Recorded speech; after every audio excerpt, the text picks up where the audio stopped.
Assalamualaikum sahabat kreatif. Jumpa lagi di program Kumis, kumpulan inspirasi.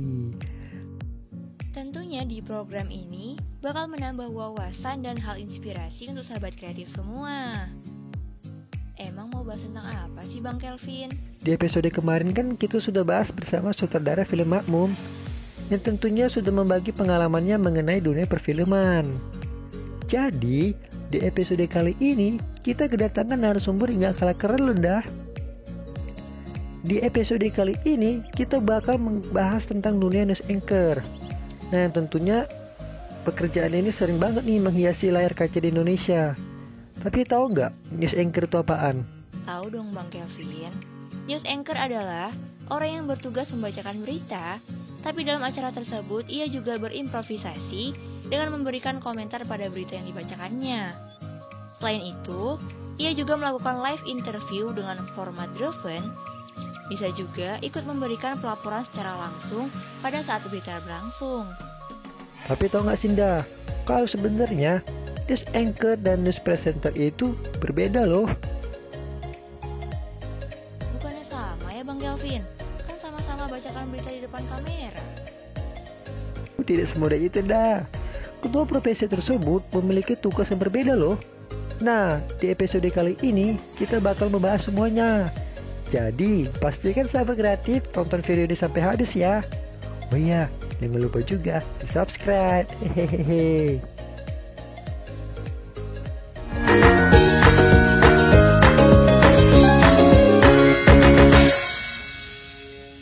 Salah satu syarat utama untuk menjadi seorang news anchor adalah memiliki rasa percaya diri yang tinggi dan pandai berbicara loh sahabat kreatif. Dan jangan menganggap bahwa pekerjaan news anchor terkesan ringan. Karena pada faktanya, seorang news anchor harus sudah berada di kantor jam 2 pagi untuk membawakan acara berita pagi hari. Tidak hanya itu saja ndah, masih banyak lagi suka duka menjadi seorang news anchor. Udah, daripada berlama-lama nih, langsung saja yuk dengar pengalaman hal inspirasi bersama Abang Taufik Imansyah yang tentunya sudah memiliki pengalaman yang sangat banyak mengenai dunia news anchor.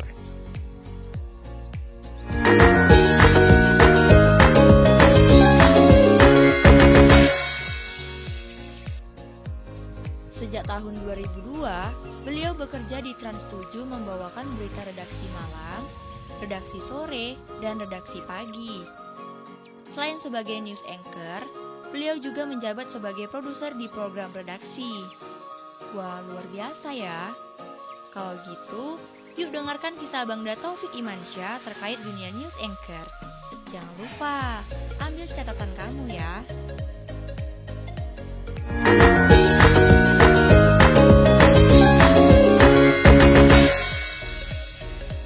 Assalamualaikum warahmatullahi wabarakatuh. Salam sejahtera bagi kita semua. Om Swastiastu, Namo Buddhaya. Salam kebajikan, salam sehat selalu. Perkenalkan, nama saya Taufik Imansyah. Saya news anchor, koordinator presenter, dan juga voice over talent di PT Duta Visual Nusantara TV7 atau Trans 7.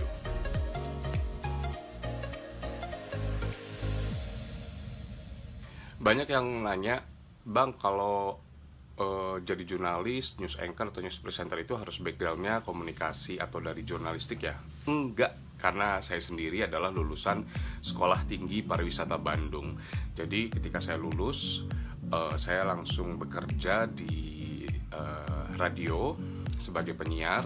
Itu kurang lebih 6 tahunan deh, ganti-ganti gitu radionya. Dan di sana juga saya gabung di TV lokal Bandung. Awalnya saya melamar ke TV lokal itu sebagai presenter musik, tapi ternyata katanya karakter muka saya lebih cocok untuk bawain berita. Akhirnya saya jadi news presenter di sana kurang lebih selama 2 tahun. Kemudian di tahun 2006 saya tiba-tiba diberi tawaran oleh TV7 waktu itu untuk bergabung dengan TV7, dan akhirnya saya ambil tahun 2006 saya ke Jakarta, sampai sekarang saya di Trans 7.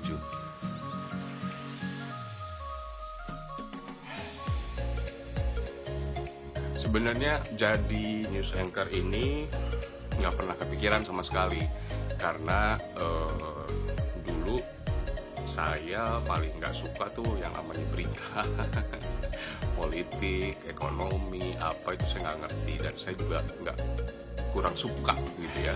Tapi sejak saya jadi news anchor, mau nggak mau saya harus upgrade diri, mau nggak mau saya harus belajar, dan akhirnya memang ketagihan gitu. Dulu sih kalau boleh cerita, saya kenapa bisa jadi news anchor atau news presenter, karena keinginan saya dari dulu adalah bisa tampil di televisi apapun caranya. Saya sempat ikut-ikut lomba-lomba,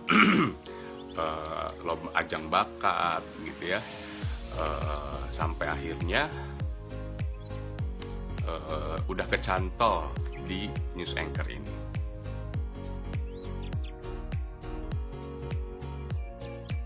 Mungkin ada yang bingung sebenarnya dengan istilah news anchor, news presenter. Dua-duanya sama-sama tampil di depan televisi dan membawakan berita. Bedanya adalah kalau news anchor itu terlibat dengan proses produksi program beritanya. Jadi kalau news presenter hanya membacakan berita yang sudah disusun rundown-nya oleh produser atau associate producer.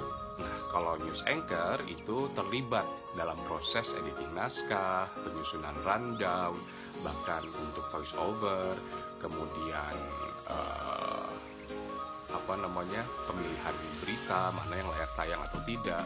Itu kalau news anchor terlibat. Dan saya memang dari dulu pegang program ada redaksi pagi, redaksi siang, redaksi sore.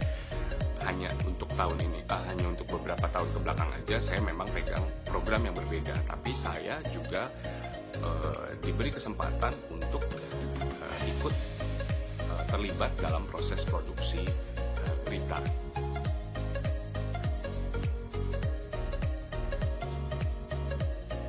Persiapannya kalau mau jadi news anchor, banyak baca, banyak nonton, banyak mendengar, lebih kritis, mau kepo gitu ya. Sama yang jadi concern saya saat ini adalah penggunaan tata bahasa.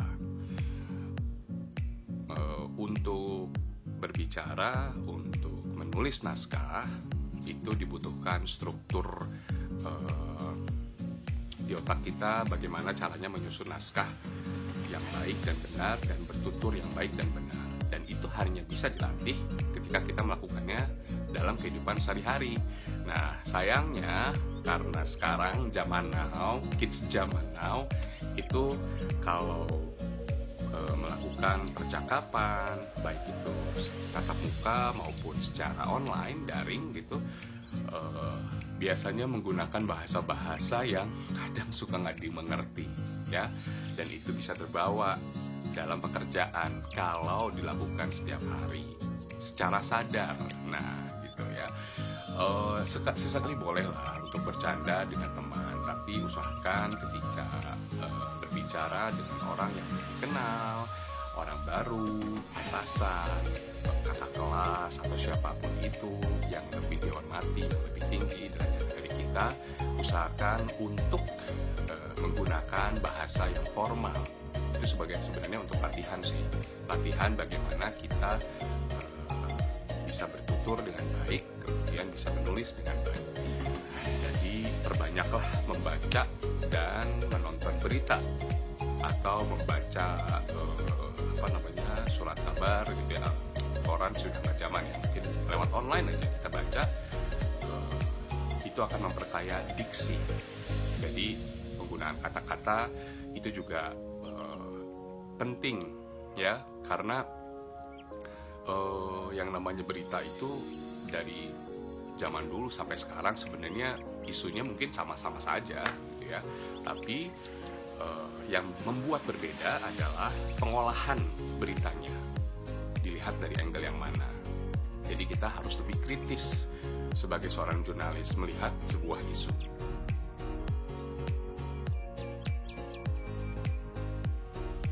Kalau ngomongin soal suka duka sih banyak. Sukanya jadi kenal orang, kemudian punya kesempatan dan privilege yang berbeda dengan orang kebanyakan. Kita bisa bertemu dengan banyak kalangan, dari mulai kalangan paling bawah sampai kalangan paling atas, presiden misalnya, duduk bareng, makan bareng, satu pesawat bareng gitu ya. Kemudian datang ke rumahnya, diundang,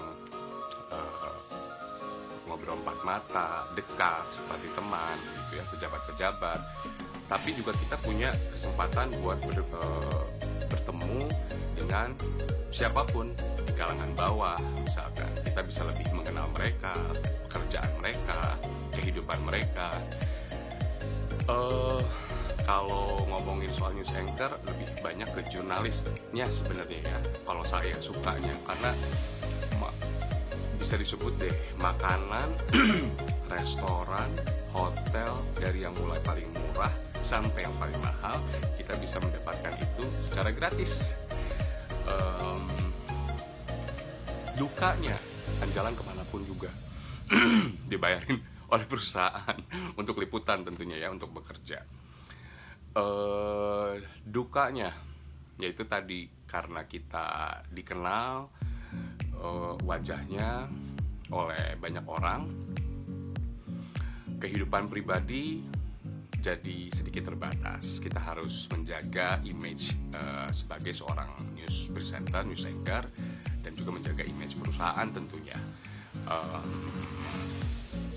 Kemudian apalagi ya? Oh ya, untuk jurnalis nggak ada tuh istilah tanggal merah. News anchor juga nggak ada tuh istilah tanggal merah. Di saat orang lain masih tidur, kita bangun. Di saat orang lain bangun, kita mungkin tidur. Di saat orang lain berlibur, kita bekerja. Lebaran, jangan ditanya udah berapa kali lebaran nggak pulang-pulang kayak Bang Thoyib ya. Tapi itu harus siap, kita harus standby 24 jam, itu adalah resiko pekerjaan. Pesannya untuk teman-teman semua, mahasiswa, tetaplah kritis terhadap pemerintah, tetaplah menjadi suara bagi masyarakat, teruslah berkarya, jadilah generasi bangsa yang unggul, mau belajar, dan tentunya tetap berkreasi dan berinovasi. Ya, sukses terus buat kalian, jangan mudah menyerah. Assalamualaikum. Nah, sahabat kreatif, jangan lupa untuk saksikan terus program Kumis CRN TV hanya di channel YouTube kesayangan Anda, CRN TV Winsu. Oh iya, jangan lupa juga ya, tulis di kolom komentar kira-kira ada sumber mana lagi nih yang bakal mengisi program Kumis. Bye-bye.